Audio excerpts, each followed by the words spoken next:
주고 사람이 좀 있어 보이고 그러죠.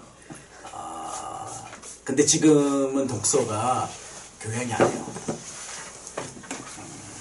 훨씬 정보가 많아지고 우리가 접근하기 좋아졌는데 배우는 게 훨씬 더 어려워졌어요. 더 배우는 양과 여러 가지 질이 너무 많이 발전을 해서 이미 우리가 배웠던 지식은 쓸모 없어질 확률이 큽니다. 앞으로 이게 좀 더 빨라져요. 인공지능이 오면서 많은 걸 대체해가기 때문에 그래요. 그래서 지금은 독서를 하는 것이 필수로 바뀌었다, 저는 이렇게 얘기합니다.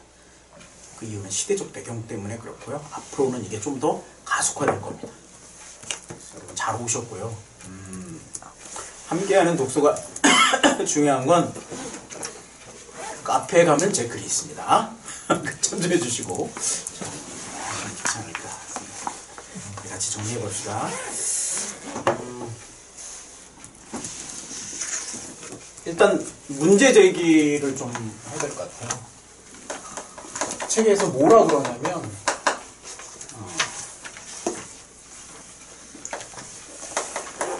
오답이 체계적이다 그 얘기하고요. 그리고 지식이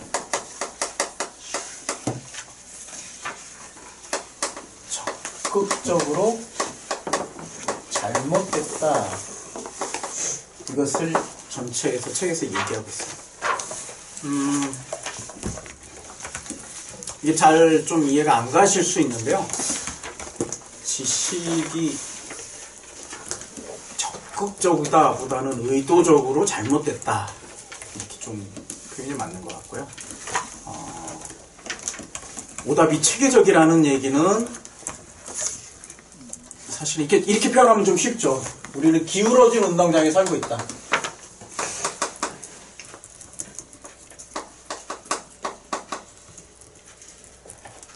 글씨를 이제 잘 써야 될 것 같아요. 녹화가 돼갖고.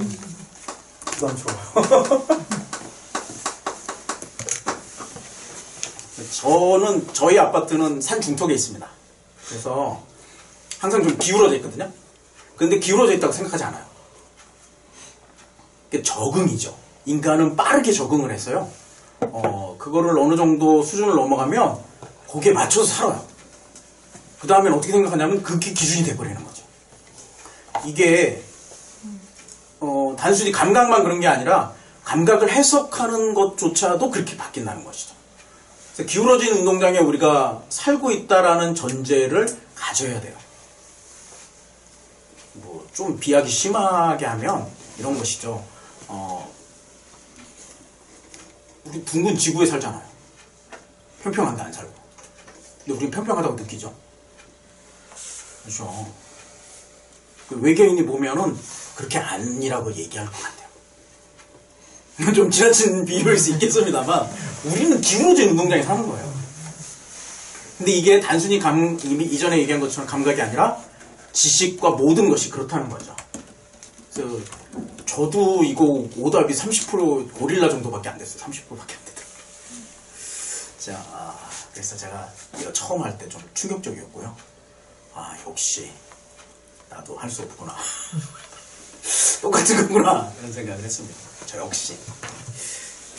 그래서 그런 부분 속에서 우리가 이 전제 속에서 우리가 좀 볼 필요가 있다. 이게 맞다 틀리다가 아니라고 제가 말씀드렸죠.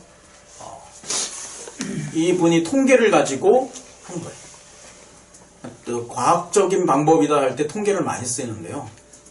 그 이유는 그러니까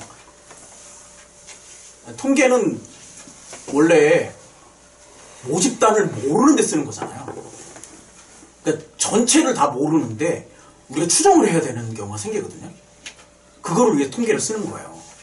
그 추정이 어느 정도에 들으냐, 어떤 특성을 가지고 있냐에 따라서 그게 진리다가 아니라 그 분포 안에 들었을 때 의미가 있다는 거예요. 특정감은 제외하고. 그렇기 때문에 이게 이제 과학적 사고로 인정을 받는 거죠. 이것보다 더 나은 표본이 있고 더 많은 표본을 가지고 뭘 하면 달라질 수 있습니다. 이게 이제 그 과학적 반복론이죠. 이제 증명할 때 그 반대 있는 것이 안 나오면 그게 맞는 걸로 확정하는 거예요. 마치 이런 것이죠. 우리가 백조가, 검은 백조가 나왔나요? 없죠. 예, 뭐 있다고 그러는데, 그거 나오기 전까지는 검은 백조는 없다라는 것이 이게 하나의 이론이고 트루스였어요. 진실이었어요. 근데 그게 나오면 그 깨지는 거죠. 그러니까 나오기 전까지는 다 그게 맞는 사실이에요. 백조는 나야. 그래서 백조인 거죠. 흑조가 아니고. 그런 겁니다. 그래서 이제 그런 쪽에서 어프로치를 하는 과학적인 방법론이다. 이 책은 이렇게 보셔야 될 것 같고요. 그런 부분을 잘 다루고 있다. 생물학적이다. 뭐 책 나온 대로 그러면 본능이다 이거죠. 이 본능을 얘기할 때 주로 얘기하는 건 뇌가 가지고 있는 본능이에요. 그러니까 우리가 눈이 갖고 있다 다른 게 아니라 이걸 해석하는데 뇌가 전부 다 해석을 하잖아요. 그러면 이제 뇌과학적에서 밝혀진 것 속에서 뇌가 갖고 있는 본능인 거예요. 뭐 예를 들면 이런 거죠. 뇌는 극단적으로 효율을 추구하죠. 그래서 복잡한 걸 싫어합니다. 그리고 생각을 깊이 하는 것도 싫어합니다. 에너지를 많이 써요. 뭐 우리 전체 몸이 쓰는 에너지 20%를 쓴다고 하잖아요. 그래서 피곤해요. 많은 걸 막 생각하고 따지고 열심히 뭘 하면 피곤해 한단 말이에요. 그 극단적인 그래서 효율적을 추구해서 어떤 틀을 만들어요. 이게 고정관념이죠. 그래서 저는 고정관념이 나쁘다고 안 했어요. 고정관념이 너무 이게 두꺼워졌을 때 그것을 바꿀 수 없을 때 이게 문제가 된다고 생각하죠. 고정관념을 이용해서 우리는 판단해가고 어떤 것을 한다고 했어요. 그 지난번 때도 얘기했지만 운전하다 보면 깜짝 놀라잖아요. 출발했는데 갑자기 회사에 딱 도착했어요. 아무 생각이 안 나요. 왜냐하면 회사에서 뭔가 중요한 일을 해야 됐거든요. 계속 머리는 그걸 돌아가고 그냥 가는 거예요. 그리고 극단적으로 효율적으로 몸이 맞춰진 거예요. 뇌의 자궁이죠. 그런 본능들 때문에 세상을 받아들이는데 왜곡이 있을 수 있다는 것. 기울어지는 것. 짠 인식이죠. 그걸 못한다. 생물학적이다 이렇게 얘기하고 있고요. 두 번째는 극단적인 세계관, 단순적. 책에서는 뭐라고 그러죠? 단선적 세계관.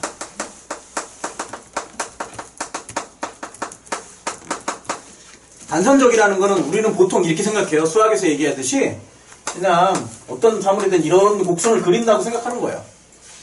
1차원적인 곡선을 그린다고 생각해요. 그래서 비례해서 뭔가 일어날 걸로 기대하는 거죠. 근데 이렇게 안 움직이죠.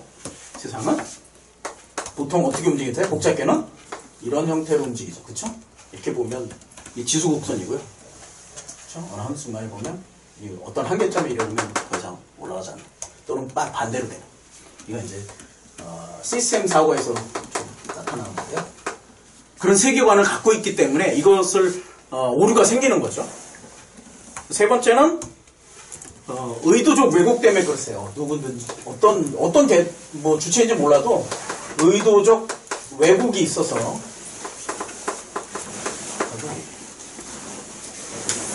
그래서 우리가 이 세상에 이런 것들로 이제 계속 하고 있으면 이렇게 받아들이고 있으면 이런 것들 때문에 우리가 받아들이는 것이 사실이라기보다는 객관적이지 않을 건데도 객관적이라고 믿는 거죠.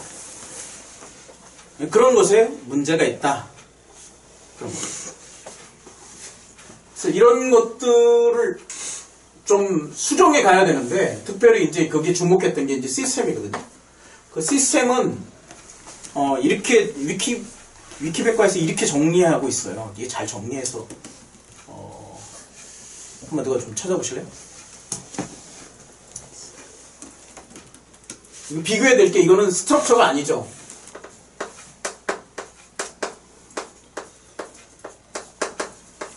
스트럭처가 아닙니다. 시스템이죠. 각각의 개별적인 요소들이 유기적으로 움직여서 무엇인가를 만들어내는 것을 시스템이라고 그러죠. 제가 이해돼요? 개별이나 개체나 다 마찬가지입니다. 여러 가지 개별과 개체들이 유기적으로 서로 영향을 주고받음으로써 유기적으로 움직이는 것들. 이걸 시스템이라고 해요. 대표적인 게 우리 몸이죠. 그래서 감기가 들면 그 감기를 극복해내려고 여러 가지 요소들이 화학적 반응도 하고 여러 가지 방어막도 치고 뭐 그런 것이죠. 그래서 그걸 극복해내죠. 다시. 이 시스템이라서 그래요. 시스템의 특징의 중에 중요한 게 그래서 밸런스를 갖는 거죠. 균형을 갖는 거. 그래서 무너지지 않잖아요. 지구도 무너지지 않는 이유 중에 하나죠. 그렇죠? 지구가 물론 살기가 좀 어려워지긴 하지만 그래도 계속 유지가 되는 이유가 시스템적이기 때문에. 이 시스템에는 중요한 특징이 두 가지 있는데요. 뭐 하냐면 강화가 있고요. 두 번째는 균형이 있어요. 근데 이 강화라는 것은 피드백을 얘기하는 것인데 대목임이죠. 그래서 이게 뭐냐면 좋은 게 더해지기도 하고 또는 이렇게 무너지기도 하고 이 둘 중 극단적으로 가기도 합니다. 이런 특징들이 있어요. 근데 세상은 이 시스템적으로 움직이기 때문에 사고를 시스템적으로 하는 것이 굉장히 더 객관적으로 받아들일 수 있는 거죠. 그래서 단순하게 하나의 원리 때문에 막 문제가 되는 그걸 그렇게 간다고 믿으면 안 되는 거죠. 책에서는 이런 극단적인 예를 들어요. 아프리카에 도와주는 애들을 도와줘야 되는데 그걸 도와주려면 굉장히 감성을 자극해야 되고 좀 못살게 보이게 하고 막 이래야 된다고 그러잖아요. 그러나 상대적으로 그렇지 않다. 이건 상대적인 겁니다. 전부. 저도 아직도 인도네시아 아이를 후원하고 있는데요. 뭐 극단적으로 못 살고 막 그렇진 않아요. 근데 그렇게 이제 홍보하려다 보니까 결국은 그런 모양을 띠게 되는 것이죠.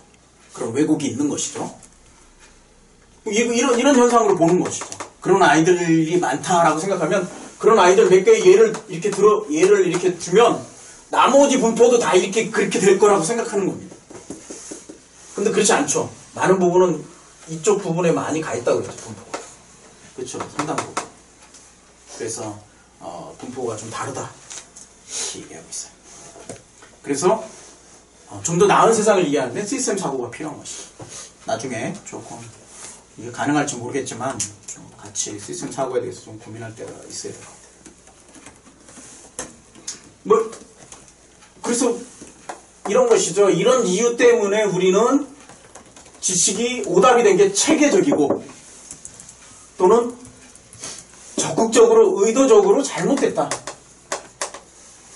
이렇게 얘기하는 거예요. 자, 제가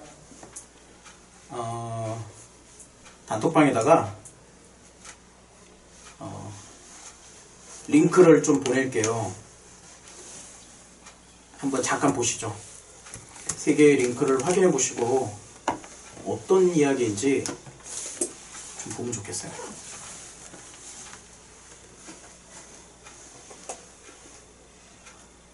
첫 번째는 이겁니다.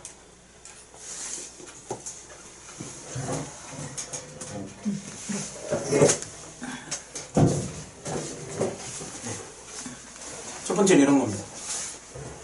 한번 보세요. 무슨 얘기입니까? 이 투자에 대한 이야기인데요. 잠깐. 배당주 자산 배분 펀드에다가 넣는 것을 굉장히 강추한다고 이런 얘기가 있어요. 다 보실 필요 없고요. 한번 보시고요. 두 번째 한번 보여드릴게요. 와, 그러면 이제 이런 거 넣어야겠다고 생각하잖아요. 그럼 마음에 안 들어요? 이런 거 보시면? 네. 근데 이런 얘기를 보시면 어떨까요? 어때요? 죽었구나. 라임 사태에 대해서 얘기하죠. 70%는 다 원금 손실이에요. 라임이 대표 펀드인데요. 그 밑에 여러 펀드가 많아요, 지금. 그게 다 죄송합니다. 표현을 좀 심하게 얘기해서 아작이 났어요. 난리 났어요. 그런데 세 번째는 이런 기사가 또 있어요. 대주주 양도세 때문에 매달려. 그럼 뭐 하라는 얘기야? 다시 펀드 하라는 얘기죠. 뭐 어떡하라는 얘기예요? 기사가 기자나 여러 가지 신문사도요. 다 마찬가지로 기울어진 운동장에서 활동합니다. 동일하게. 그렇기 때문에 의도와 편향이 있을 수밖에 없어요. 물론 상대적으로 덜 편향적이기도 하고 중립적이기도 합니다. 상대적으로. 그러나 대부분은 좀 편향이 있죠. 그래서 우리가 좀 진영 논리로 얘기하면 우리의 성향을 알고 반대 진영 이야기도 좀 신문을 봐야 돼요. 그래야 균형을 잡을 수 있어요. 저는 약간 보수적입니다. 그래서 진보 쪽 신문들도 꽤 봅니다. 여러분 진보시라고 그러면 보수에서 이야기하는 걸 봐야 돼요. 근데 그들이 이야기하는 걸 단순히 보는 게 아니고 그들의 논리와 근거를 보셔야 돼요. 그 근거가 상당히 합리적이다 그러면 받아들이는 거예요. 나는 보수지만 진보의 이야기를 받아들입니다. 왜? 논리와 근거가 맞기 때문에. 내가 그거 이상 좋은 정보로 더 업데이트를 못해서 그들의 근거가 훨씬 더 논리적이라고 생각하고 타당하라고 생각하면 받아들여요. 뭐 그런 자세가 필요한 거죠. 왜? 나는 기울어진 운동장에 살고 있기 때문에. 그런 조정이 필요한 거죠. 자, 여기서 이런 것, 독서의 태도 같이 또 얘기할 수 있을 것 같아요. 뭐냐면, 이제 인문학 모임을 가면, 좀 이게, 제가 아까도 어떻게 오셨냐고 몇 분들께 물어봤는데, 그 이유는 이런 거예요. 인문학 모임을 가서 다 그렇다는 건 아닙니다. 대부분 토론하다가 싸운대요. 네가 맞냐, 내가 맞냐. 막, 이렇게, 이제, 해석학적인 방법론을 얘기한 게 아니고, 막 얘기하다가, 이제 한쪽으로 몰리면 기분 나빠갖고, 몰라! 그러고 나간다는 거예요. 그리고, 안 온대요. 상처받고. 그게 뭐냐면, 저는, 이걸 좀 구분하셔야 된다는데, 비난적 사고방식을 좀 많이 쓰는 게 아닌가, 이런 생각, 그냥 추정입니다. 이게 뭐 옳다가 아니고. 비난과 비판은 틀려요. 구분하셔야 돼요. 비난적 사고는, 어떤 게 틀리면, 틀렸다라고 계속 꼬리를 물고 넣으면 지는 거죠. 비판적 사고도 그런 형식을 띠기는 해요. 그러나 비판적 사고의 이 두 가지 틀린 거냐면, 특징은 뭐냐면, 비판적 사고라는 것은 반드시 근거가 있어요. 이치와 원리 가운데 이거를 근거를 해서 그런 부분을 어필을 하고 그런 부분에 서로 토론하는 겁니다. 그러므로 비판적 사고는 말이 비판이지만 좀 더 나은 곳에 가려는 목적이 있어요. 좀 더 나은 게. 하지만 비난적 사고는 뭐냐면 네 편, 내 편을 가르는 거죠. 이분법적 사고에서 이렇게 많이 나오죠. 저는 이분법적 사고를 나쁘다고 생각하진 않습니다. 이분은 좀 잘못됐다고 얘기하는데 극단적으로 갔기 때문에 그런 건데 일반화도 이분적 사고와 관련되어서 좀 괜찮다고 생각돼요. 왜냐하면 일반화해야 우리가 뇌가 안정적이에요. 아까 어느 분이 얘기했잖아요. 나는 어떤 거 이렇게 카테고리 묶어서 이게 맞는 것 같다. 안정을 줘요. 너무나 많으면 일반화하지 못하면 매번 생각해야 되고 판단해야 되고 결정해야 되거든요. 이게 굉장히 힘들어요. 그런 면에서 일반화는 좋은 면이고 우리는 해야 되는 겁니다.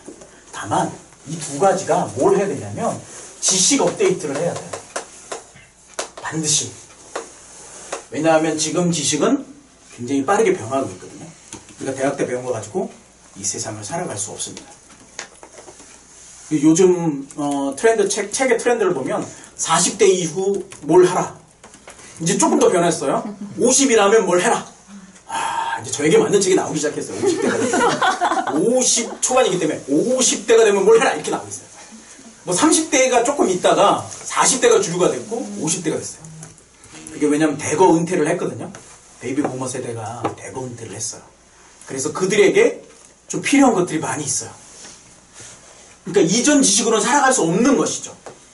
이런 부분들을 좀 생각해서 업데이트를 해야 됩니다. 이분법적 사고는 뭐냐면 이거 아니면 저거거든요. 저도 많이 써요. 왜 그러냐면 이게 파워를 줘요. 그렇죠. 누구를 비난하는 데 쓰면 비난을 달아가지만 어떤 의사결정을 하려면 크게 해서 세부적으로 막 하다가 이거야! 이렇게 하기 굉장히 어려워요. 우리 뇌는 그렇게 많은 걸 하기 싫어한다니까요. 둘 중에 하나! 이렇게 돼요. 그래서 여러분 이 원리가 어디에서 뜨냐면 백화점이나 우리가 마트에 가잖아요. 그럼 다양하게 진열을 하지 않아요.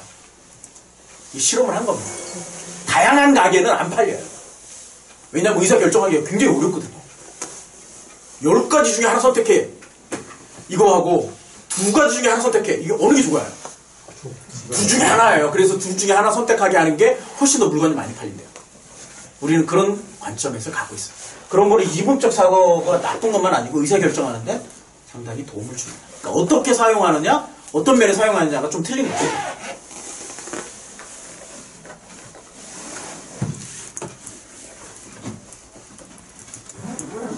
그래서 사용하는 사람의 좀 문제로 좀 보고 싶고, 중요한 건 지식을 업데이트해야 된다는 사실을 좀 명심하시면 좋겠어요. 그래서 제가 신문을 보라고도 말씀드렸고 여러 가지 했어요. 특별히 저는 이 측에서도 얘기했지만 경제가 우리 사회를 움직이는데 굉장히 중요한 힘이에요. 그래서 경제를 모르면 우리 사회가 어떻게 돌아가는지 참 모를 때가 있어요. 따라서 저는 경제신문 하나 정도는 꾸준히 구독하시는 게 좋겠다. 좀 견해를 좀 드려요. 꼭 뭐라고 안 해도 됩니다. 어떤 경제신문이든 상관없어요. 뭘 그걸 구독해? 네이버에서 보시면 돼요. 네, 괜찮습니다. 네이버에 들어가면 어느 신문사 딱 클릭하시면 매일 나옵니다. 그냥 쭉 보시면 돼요. 그것도 싫다 그러시면 제가 가끔 기사 올려드리거든요. 그걸 줄이라도 열심히 보시면 돼요. 자, 그러면 이걸 어떻게 해야 될 것인가?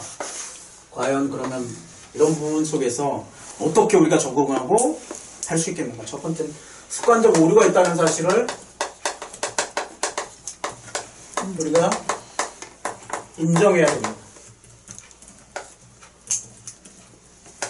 어떻게 해야 될지 이걸 인정해야 돼요. 다른 사람 말에 기울이는 거죠. 다른 사람 말에. 아까 이제 또 생각났는데요. 아까 얘기한 것처럼 그럼 저자에 대해서 아까 우리가 좀 봤는데 그게 안 맞을 수 있는데 어떡합니까? 예, 좋습니다. 근데 제가 책을 써보려고 하니까 되게 어렵더라고요. 출판사에서 잘 안 내줘요. 진흥도도 없고 아무것도 없고 돈 내라 이래요. 돈 내면서 내가 왜 책을 써야 되냐? 안 쓴다 이렇게 된 거죠. 물론 쓰고 싶긴 한데 고민이 좀 있습니다만. 그러다 보니까 뭘 안 하게 됐냐면 이런 거예요. 한 책을 내려면 잘 쓰시면 몇 개월에서 몇 년이 필요해요. 근데 그걸 나오려면 자기 인생 전부를 쓰는 거예요. 최소 한 책은 20년의 노하우를 갖고 있다. 저는 이렇게 생각합니다. 그러면 우리가 뭔가 좀 배울 만한 게 있지 않을까요? 아까 인간 이해가 중요하다고 얘기했는데 어떤 사람이 20년을 한 책에다가 쫙 묶어서 우리가 1시간 안에 배울 수 있게 준 거예요. 얼마나 고마워요. 이 구텐베르그의 혁명 때문에 그런 거거든요. 인쇄술 혁명. 그 혁명이 이제 인공지능으로 가고 있습니다. 그래서 인공지능을 주목해야 되지만 논외로 하고 어쨌든 중요한 것은 그런 것 때문에 한 권의 책으로 이렇게 왔어요. 그러면 적어도 배울 자세가 필요한 거죠. 배움의 자세. 그래서 맞고 안 맞고는 두 번째로 좀 놓아주시고 뭔가를 배우면 좋겠다 이렇게 좀 겸손하게 하시면 좋겠어요. 그리고 받아들이시는 거는 그 다음 판단. 비판적 사고를 가지고 또 제가 얘기했잖아요. 제가 얘기하는 게 원 오브 댐이라고. 제가 논리적이고 괜찮으시면 받아들이는 거고요. 아니면 버리시면 되고 하시면 돼요. 이거는 나한테 안 맞아? 오케이. 우리 옷이 다 틀리잖아요. 근데 저 사람 저거 입었다고 해갖고 똑같이 입진 않잖아요. 그러나 추천은 받을 수 있죠? 뭐 그렇게 좀 생각하시면 좋죠. 배움이라는 입장에서 좀 많이 봐주시면 좋겠다. 그게 인문학적 모임이랑 좀 틀립니다. 토론 중심이 아닌 거죠. 우리는 배움 중심인 거예요. 두 번째는 사실 근거한 세계관.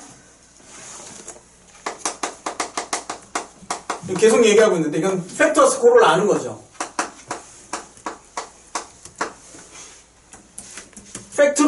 팩트 체크를 하는 건데 그러면 이게 팩트 체크를 봐야 되니까 이렇게 물어볼 수 있는데요. 그 보는 것만 아니라 우리는 팩트를 체크를 해야죠. 근데 이게 쉽지 않습니다. 왜냐하면 팩트가 뭔지 잘 모르잖아요.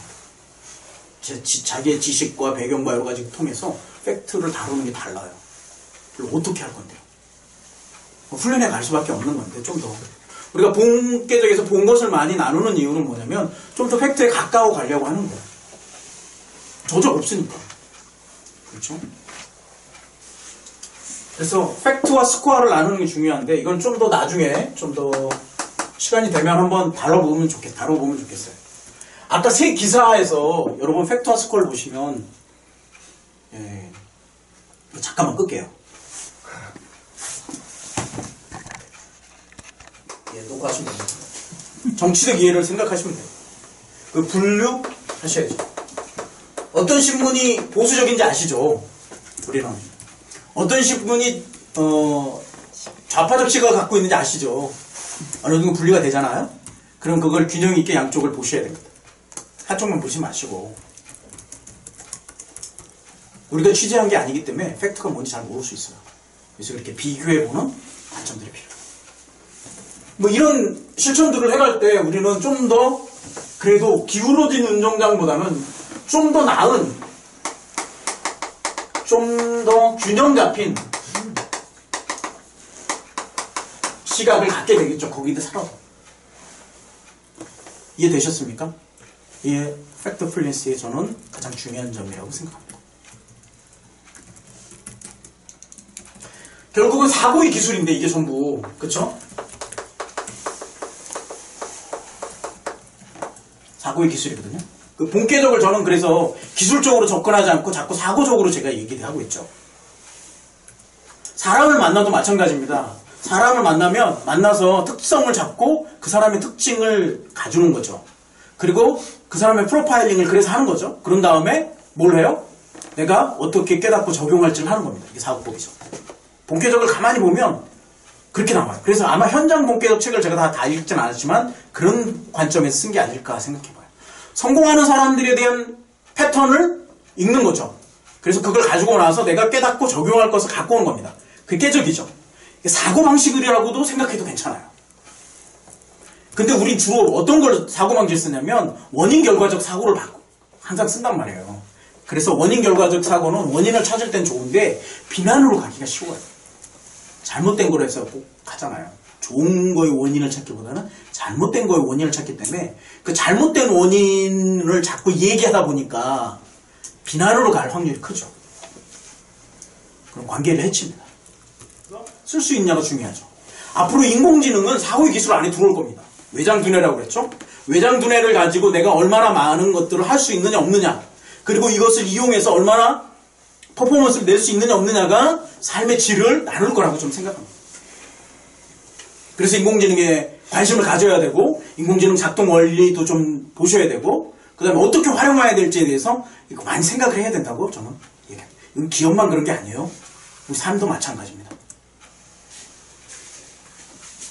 그래서 사고의 기술을 여러 가지, 아까 말씀드린 것처럼 여러 가지 사고의 기술들을 좀 익히고 좀 주목해서 보아야 된다. 그랬을 때 우리가 좀 더 균형적인 시각을 갖게 되는 것이죠.